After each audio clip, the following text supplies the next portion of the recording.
Saturday on the North Shore Drive podcast from the Pittsburgh Post-Gazette means it's time for the Acrisure Fan Advantage. We talk about this every week on Saturdays or the day before the game. We bring in an opponent expert on the Steelers' upcoming team. That's the Los Angeles Rams. We got Rich Hammond, senior editor at the Athletic. He knows all things Rams. We're going to talk a lot about this matchup here on the North Shore Drive podcast from the Pittsburgh Post-Gazette. Let's get into it.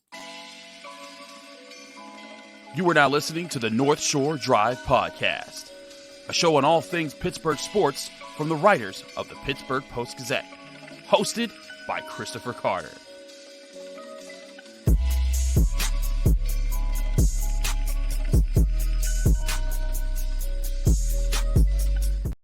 Hello and welcome to the North Shore Drive podcast from the Pittsburgh Post-Gazette. As I said before, I'm your host, Chris Carter. You can follow me on Twitter and Instagram at Carter Critiques. You can also check out this show Monday, Wednesdays, Fridays, and Saturdays here on the Post-Gazette Sports channel, whether you're on your favorite podcasting platform or on YouTube. Like this video if you enjoy it. Subscribe to this channel to get all of our daily content that comes out from all our different sports beats that we cover here at the Post-Gazette. This episode is brought to you by the Acrisure Fan Advantage, where all year long, the Acrisure Fan Advantage gets you closer to the team than ever before. Get exclusive answers to your Steelers on the Friday episode when we have Steelers insider Brian Batko on the show, and then an in-depth conversation with an opponent expert each week here in the Acrisure Fan Advantage. This week, it's Rich Hammond. You can read his work at The Athletic.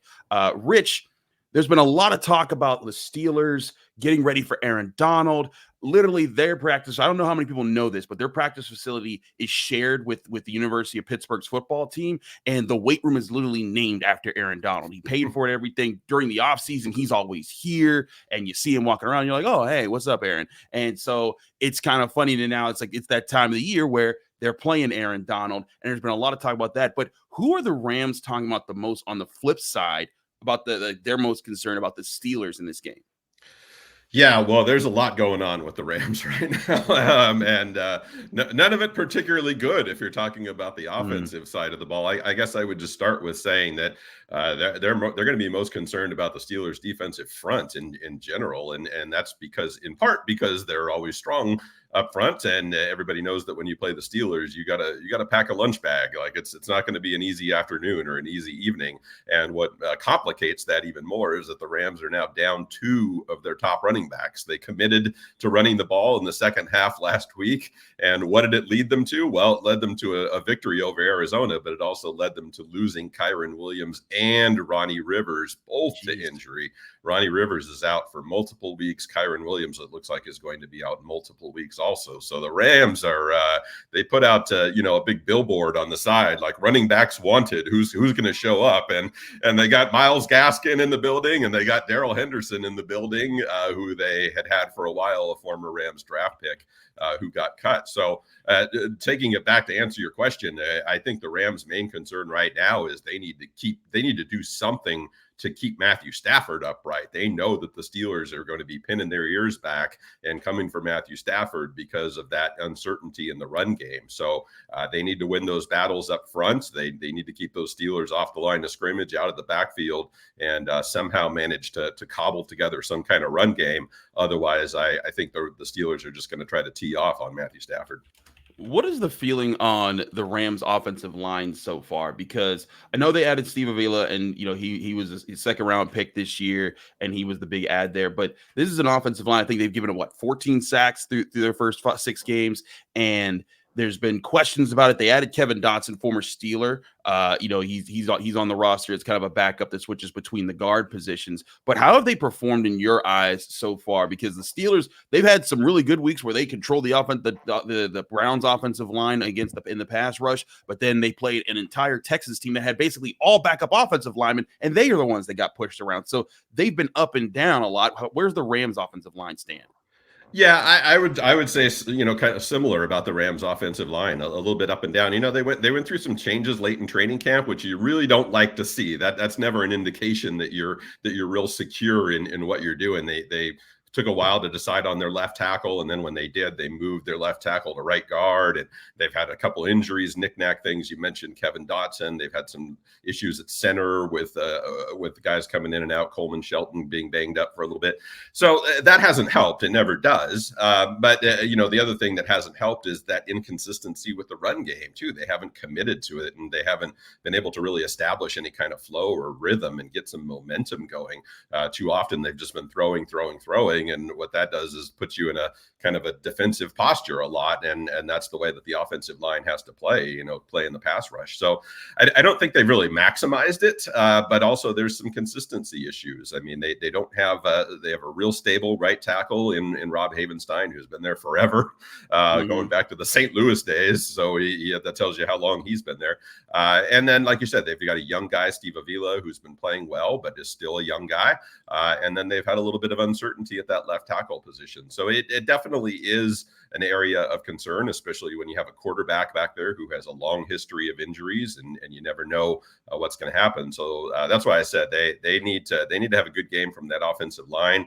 They need to get the run game committed, try to establish some kind of rhythm there. And most importantly, whatever they got to do to protect Matthew Stafford, whether it's rolling him out a little bit, getting 2 steps and get rid of the ball, whatever it is, they need to make that their top priority, because like you said, that Steelers defense, even though there may be some consistency issues, there's definitely a lot of talent there.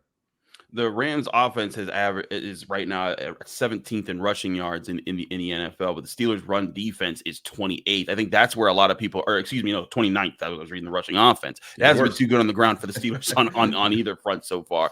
But I do think the Steelers might have found something against the Ravens 2 weeks ago, right before their bye. Their run defense had been struggling, and then in the second half of that game, especially, you saw guys like Quan Alexander, Cole Holcomb. They came in and they were able to get plays from their linebackers, and they were able to go in, kind of feel out the defensive line. And this is very much a defensive line that yes, TJ Watt and Alex Highsmith, they are the big names that are going to attract all the attention, but the interior has been kind of makeshift. Larry Ogunjobi's been dealing with an injury for pretty much all season. He showed up pretty big in that game, but also rookie Keanu Benton out of Wisconsin has been an asset to them, and they've been trying to figure out that third piece. Marvin Leal looks like he'll be back from his concussion this week, which means he'll probably be the starter with that group. But Montravius Adams, Armon Watts, they've been rotating guys in there to figure out that pace. And I think that's been the biggest struggle for the Steelers on the defensive front, is that they have a bunch of guys who are still kind of feeling each other out and knowing how their fits work together with different looks. And the teams that have presented more, I think, a wider variety of looks to have to consider, like the Texans did, they have been the units that have given this run defense the most trouble. Do you see that still that complexity in the Rams run game with Sean McVay?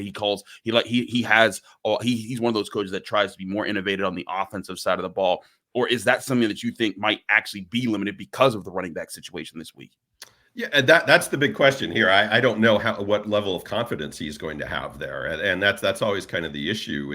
Is he going to commit to it? That's kind of the question. If you look at the history of Sean McVay, and by the way, I feel like I should have put this disclaimer on this, and that Sean McVay has been here for 6 years, and the number of good things that he has done outweighs the number of criticisms by like a factor of 10. So I don't mean this to be a criticism of Sean McVay, but if you look at one thing that he does, he will consistently, when things start to go a little wobbly, he will abandon the run as quickly as he possibly can, because he trusts he's always trusted his quarterback. He trusts himself in those play calls and those pass calls. So that's his security blanket. It's what he goes back to when he feels like he needs to, which is understandable, and in a lot of cases probably might be the right thing to do. But what it does is takes you exactly out of what you're just talking about there. It takes you out of that balance. It takes you out of that complexity. It takes you out of being more difficult to defend if people know you're just going to throw the ball 8-9 times in a row. So sometimes what the Rams do, you're not going to get run over by the Rams.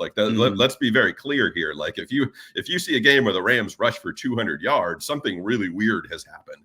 But what you need to see there, if you're the Rams, is just enough. It's kind of like eating your vegetables, like you're not going to eat a whole plate of vegetables, right? That just mix in enough, mix in that serving so that you got a little bit of a balanced diet, right?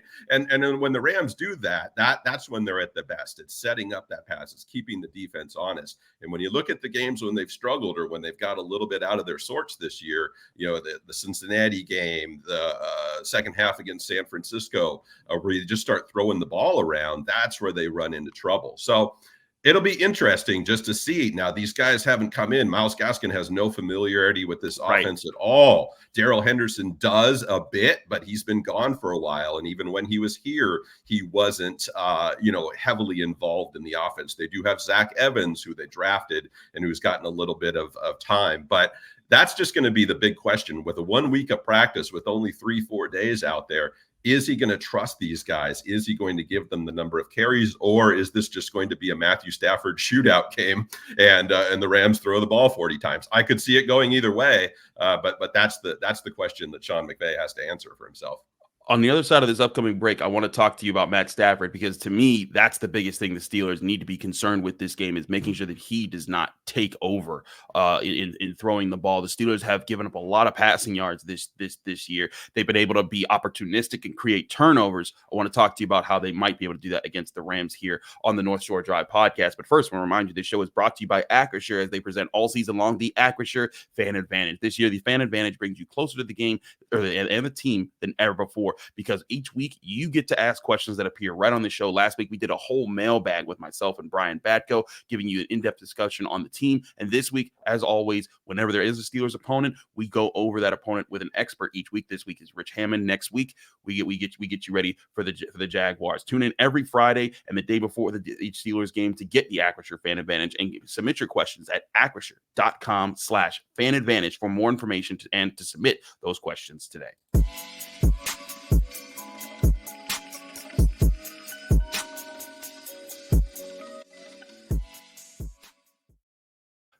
Back here on the North Shore Drive podcast, it's the Acrisure Fan Advantage from the Pittsburgh Post-Gazette. Chris Carter, Rich Hammond from The Athletic. Rich, I want to talk to you about Matt Stafford, because the Steelers, they have a lot of respect for Stafford. They have a lot of respect for Cooper Kupp. They noticed what Puka Nacua has been doing this year. How have you seen Matt Stafford this year? He was injured a lot last year, dealt with serious problems coming off the Super Bowl win. I've seen some really good moments from Matt Stafford in the times that I've looked at the Rams and just been trying to keep up with what they're doing. And it seems like he's still that savvy quarterback that knows when to get the ball out. To me, if I'm the Rams, I'm coming into this game, and my number one thing is, Matt, do not hold on to this ball. Do not try to buy time. Get the ball out quick, hit the soft spots of the Steelers zone defense, and take those easy yards with your guys instead of trying to make bigger plays downfield like he often does, because he still has a powerful arm. How have you seen Matt Stafford coming throughout the season, and how he looks going into this week? Yeah, I feel like I don't need to say anything. I think he's just summed it up pretty well there. But yeah, I'll contrast it to last season when he was clearly dealing with some stuff. The Rams, even after the season, didn't really want to get into exactly what he was dealing with. But Sean McVay made it very clear that some weeks it was a victory just to get him on the field sometimes, which kind of speaks to kind of what he was going through. So you see it just in general, I would say over the 6 games, you see that confidence level is higher. You see him out there not afraid to make any throws, and I think that fits into what you're saying here is sometimes you should be afraid to make some throws, because when Matthew Stafford does get himself into trouble, it's when he does try to make those hero ball plays a little bit, when he doesn't just take the simple play, the easy play, the 5-6 yards and live to see another down, and he's trying to make something happen downfield or into double coverage or whatever it may be. There's enough talent on that team, on even with the running back situation, there's enough talent there that he doesn't have to do that. Now, if the opportunities are there, absolutely, you take a shot. I'm not saying, dink and dunk for the entire game, but he needs to be cognizant of that. He needs to know that he has some weapons out there, that he can spread the ball around, that not every play has to be 40 yards downfield. I think he's learned from that. I think if you look at his career, he's evolved a little bit. He's gotten more, I don't want to say conservative, but he's reined that in a little bit. Right. And I'm sure working with Sean McVay has helped with that too. But yeah, I agree 100%. That's in the face of everything that we're talking about here, the run game being uncertain, the offensive line, I think that's the way to go.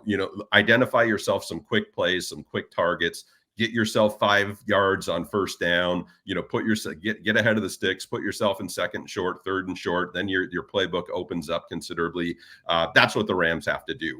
When they start facing those second long, third and long, that's when Matthew Stafford gets himself in a little bit of trouble because he thinks he has to make the play. He has to be the hero in that situation. So take what's there, take the easy stuff. Tyler Higbee is a great target. People forget about him sometimes with all the talk about, Cooper Kupp and Puka Nacua now, but Tyler Higbee's a very reliable guy, good hands, can find a way to get open. Again, I would just say that take your 4, 5, 6 yards, consider it a victory, and try to keep ahead of those sticks. But yeah, he's been there in Matthew Stafford. You look at the touchdown interception ratio, not good. He's had a couple of games there that got really sideways on him, throwing a couple of picks when the Rams offense was getting a little stagnant. So both he and Sean McVay can kind of get into that mindset of like, we have to do something, we have to make a play. And that's when they get in a little bit of trouble. So I think if they keep it calm, even if it's a tight game, even if it's a low scoring game, keep it calm, take what's there. And just don't stand there. That's the big thing. Don't make yourself a statue. Don't make yourself a target, because that's when you're going to get into some trouble here. You brought up his touchdown to interception ratio. It's 6 touchdowns to 5 interceptions. Yeah. That itself does lend itself to the Steelers being a little bit. The Steelers aren't a team that's looking to try to just stop you all the time. A lot of people think this to the great Steelers defenses, even in the Mike Tomlin era, and how they would limit you just yard by yard. And you've seen this kind of transition in recent years where they acknowledge, like, you know what, the NFL rules don't really lend itself to being about stopping yards. It's about creating turnovers and creating big plays. And that's why the Steelers, they're great at getting after the quarterback, and they have guys that have good hands in the secondary. Granted, they're struggling in keeping up with guys in the secondary, but when they've been thrown passes that can be intercepted, they've taken advantage of that. Even rookie Joey Porter Jr., who was said to not be an intercepting cornerback in the draft, had an interception the one time Lamar Jackson threw at him in the Ravens game, in a huge moment in that one. And that's where it comes down to Matt Stafford for me, is what you said.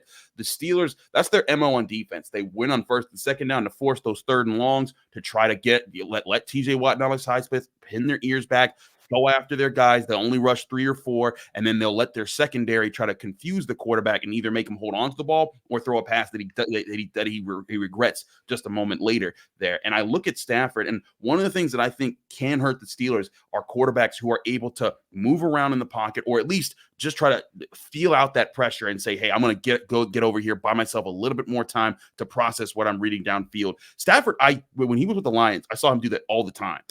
Is he still doing that now at this point in his career? Well, we all, whether you're an NFL quarterback or just a person, you don't move as fast as you did I don't. Very true.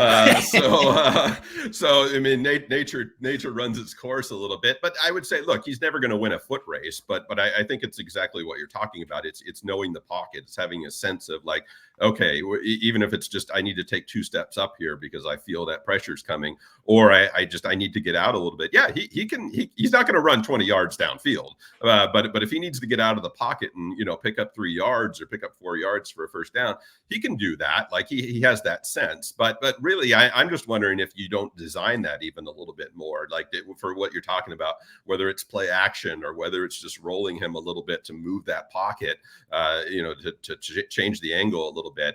The Rams don't do as much of that as I would think they would, especially with some of the situations they've been dealing with here.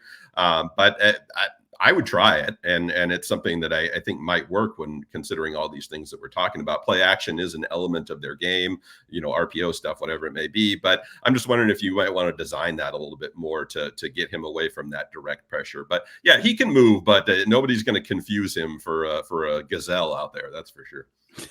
my last point here before we move to the next segment and start talking about our predictions for this game.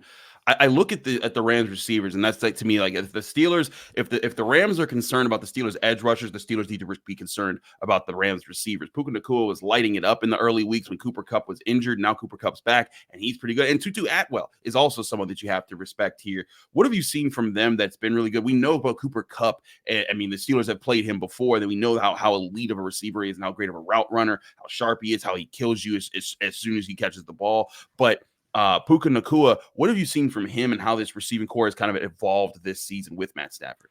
Yeah, if people go back to the Rams of a few years ago in the early Sean McVay era when they had Cooper Kupp and Robert Woods back there, that's really what they're trying to replicate here with Mm, Cooper Kupp and Puka Nacua. Just in term, but Puka Nacua is not Robert Woods yet. Let me be clear about that. Robert Woods has a much better resume, but that's the thing that they're trying to replicate. Cooper Kupp is always going to be the alpha dog in this offense. He's always going to be the lead target, the one that Matthew Stafford looks at. But Puka Nacua can find those seams. And then you talked about Tutu Atwell too, as a guy who's proven this year, surprisingly to a lot of Rams fans, if we're being honest, that he isn't just a gadget guy. Like that was kind of the thought over the first couple of years was, yeah, he's fast, he can get down the field, but unless he catches a 50-yard bomb, he's not going to have any role in the offense. Well, he's changed that narrative this year. To his credit, I think he's worked himself in. He's a lot more of a crisp route runner. He's had good hands, so he is a guy who can run a 10-yard out and get you a good first down. He's not just a gadget player down the field or a deep threat. So it's been challenging. I think they played 4 games without Cooper Kupp, and that's where they worked in Puka Nacua, and he had such a big impact. Cooper Kupp's been back for the last 2 games. I think they've kept their balance relatively well. That is something to watch with Matthew Stafford, is he does have a tendency to lock in on Cooper Kupp at times. And when that happens, that's it's understandable, but also puts your offense in a little bit of jeopardy there when you're locking in on one guy. So if you're watching the game and you see a lot of target going to Cooper Kupp, then you can see him starting to lock in a little bit. And that's where the Rams might get a little sideways with their pass game. Spread that ball around. Mention Tyler Higbee, get him involved. Mention Tutu Atwell, take a shot with Tutu Atwell. Make sure you're spreading the ball. Throw the ball to a tight end. Darrell Henderson can catch the ball. He showed that in his first stint with the Rams. So vary those targets, keep people involved. But Cooper, there's no question about it. Cooper Kupp is still going to be the lead guy. He's looked really good in his 2 games coming back. You didn't know how that was going to look coming off of a long hamstring injury, but he really looked like himself and looked like he's just as big a threat in that offense as he's ever been. Look, my fantasy team's been waiting for Cooper Kupp to come back in a lot of ways. So I'm glad to see Cooper Kupp get back in this offense. But I want to talk more about you with predictions, how we see this game playing out, and what both teams are going to have to do to win this game. We'll talk about that on the other side of the break here on the North Shore Drive podcast. It's the Acrisure Fan Advantage with Chris Carter and Rich Hammond. We'll be right back after this.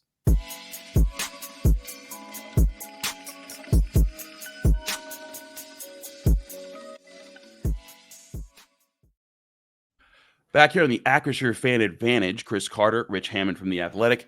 Let's talk about what's going to go on in this game. If the Rams are going to win this one, Rich, what's the biggest thing that they have to do? We've talked a lot about winning those early downs on offense. What are maybe some notes on defense as well that they have to accomplish?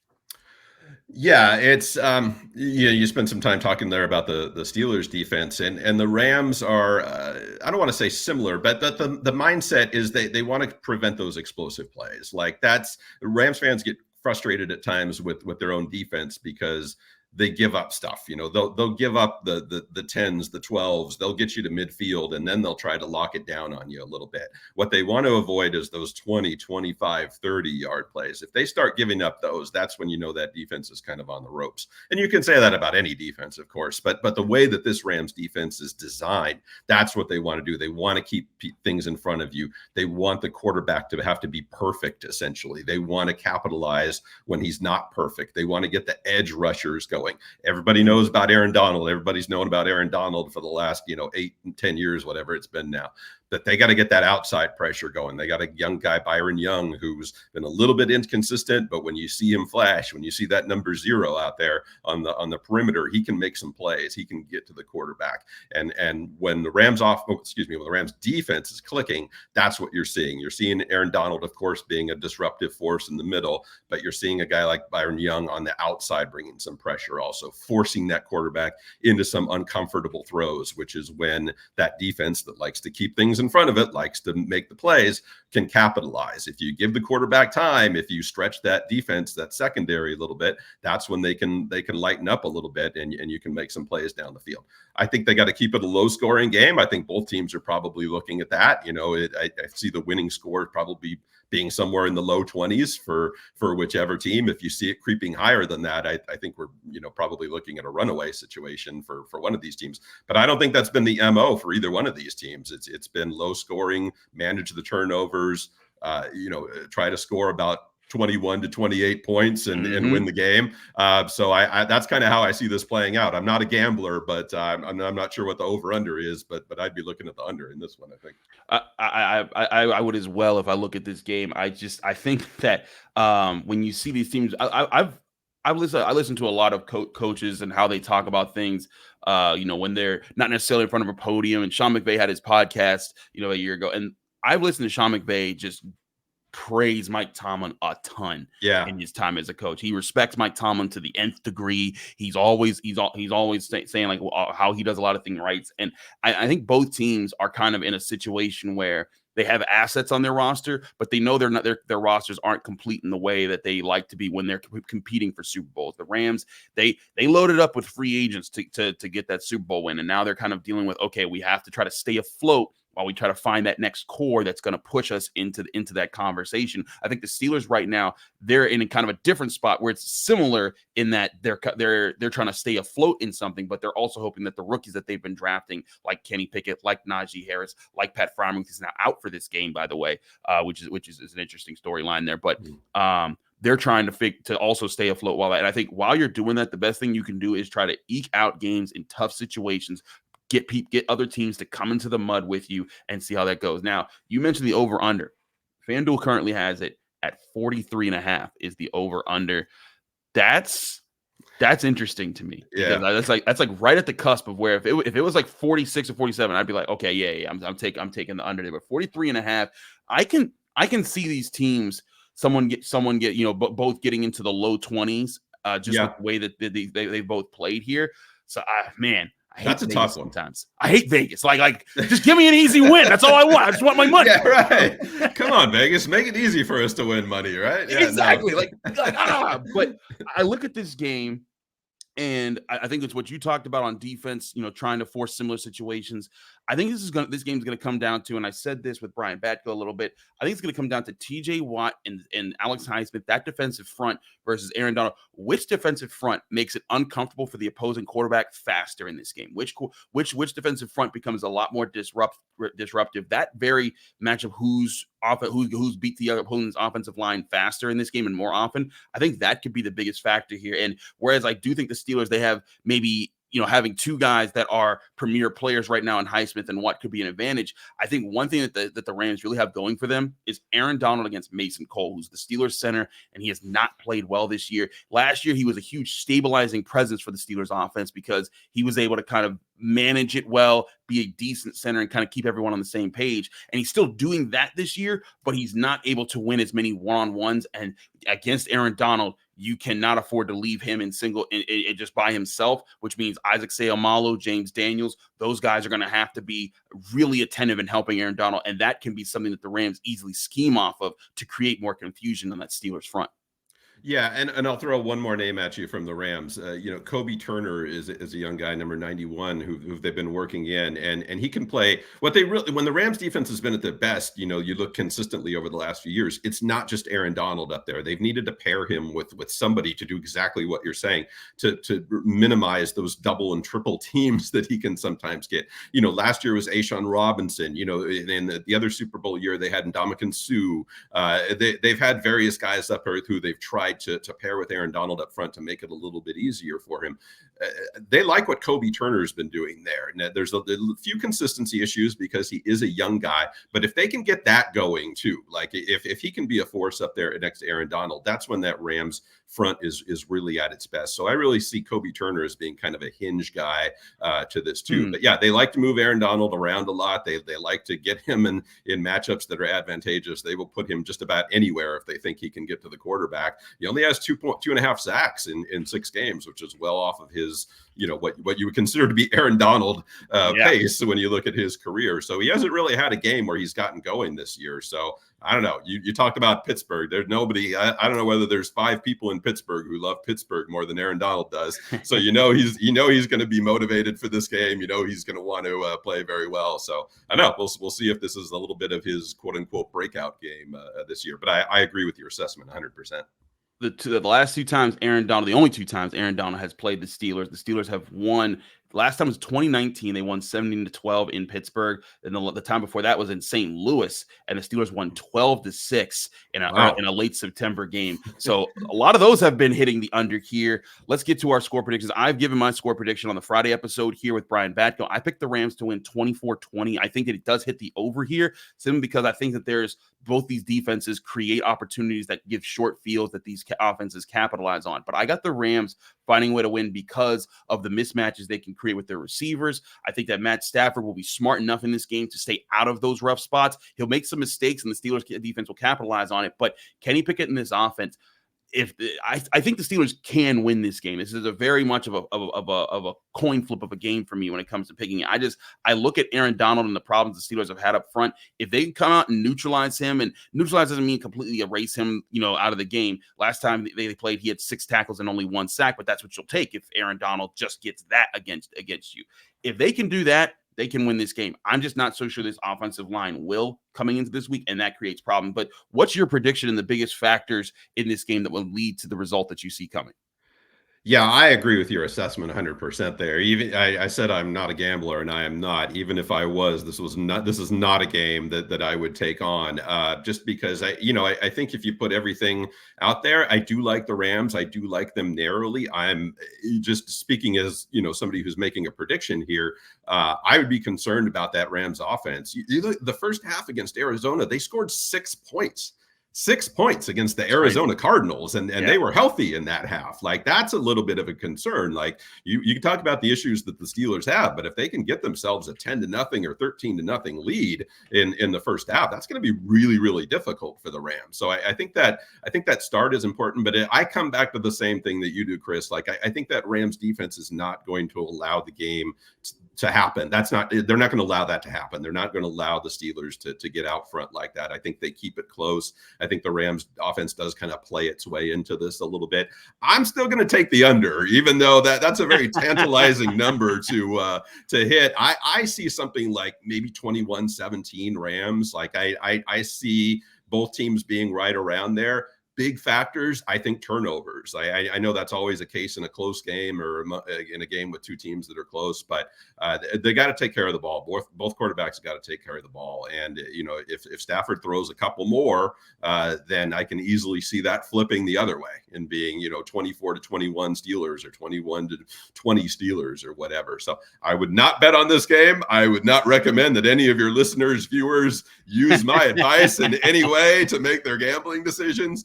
But I do think that the Rams, I agree with you. I think the defense is going to be just enough to eke this one out. I think it's going to be a close showdown. He's Rich Hammond from The Athletic. Rich, thanks so much for joining us here. Let people know they can find you, follow you, and get more of your work. Yeah, appreciate that. No, great team at The Athletic. Everybody can come on board. My Twitter or X, whatever we call it now, Rich_Hammond. And looking forward to a good game. Love the people of Pittsburgh. Always enjoyed my trips there. Hope I get to see a lot of Steelers fans. I know it'll be in full force. So looking forward to a great game.